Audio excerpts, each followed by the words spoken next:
মহামান্য রাষ্ট্রপতি, মাননীয় প্রধানমন্ত্রী ও রাষ্ট্রের গুরুত্বপূর্ণ ব্যক্তিবর্গের শ্রদ্ধা নিবেদন। রাত আনুমানিক 12:40 দিকে শহীদ মিনার সর্বসাধারণের জন্য উন্মুক্ত করে দেওয়া হবে।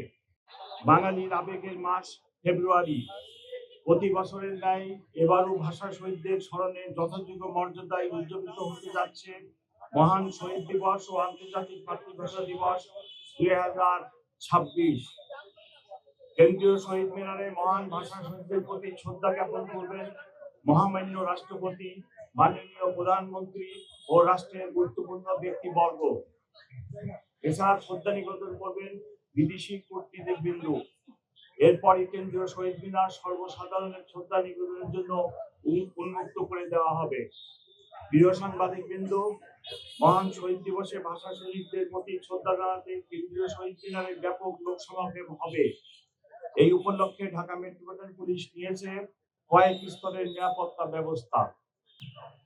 পুলিশের পাশাপাশি অন্যান্য আইন শৃঙ্খলা বাহিনীর সাথে মোতায়েন থাকবে পর্যাপ্ত সংখ্যক স্বেচ্ছাসেবক।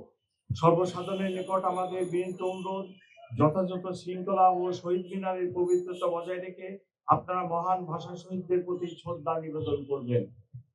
প্রিয় সাংবাদিক বৃন্দ, শহীদ মিনারের শ্রদ্ধা নিবেদনের জন্য পলাশীর মোড়, জগন্নাথ হল ক্রসিং, শহীদ মিনার এই রুট অনুসরণ করার জন্য সর্বসাধারণকে অনুরোধ করা হলো।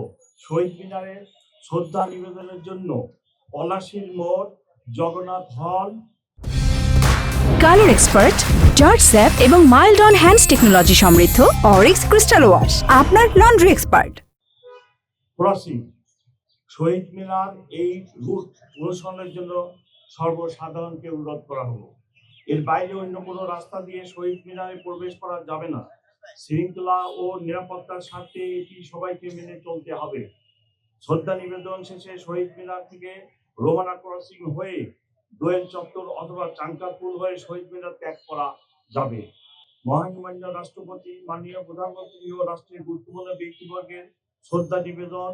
রাত আনুমানিক 12:40 দিকে শহীদ মিনার সর্বসাধারণের জন্য উন্মুক্ত করে দেওয়া হবে।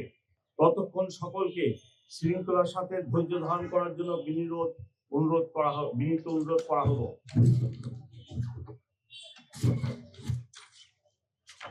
প্রিয় সাংবাদিক বিন্দু, কয়েকদিন পূর্বেই অনুষ্ঠিত হয়ে গেল ত্রয়োদশ জাতীয় সংসদ নির্বাচন।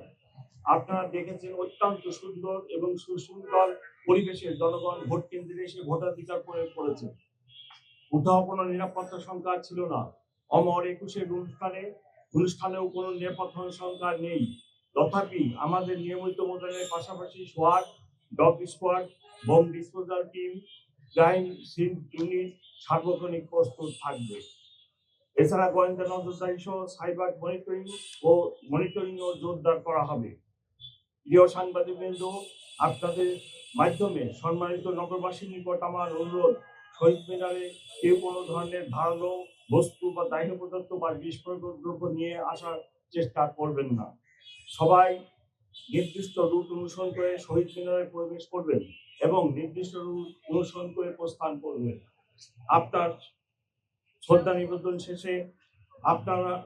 নিবেদন শেষ হলে অন্যকে সুযোগ দিন এবং শৃঙ্খলা বজায় রাখুন।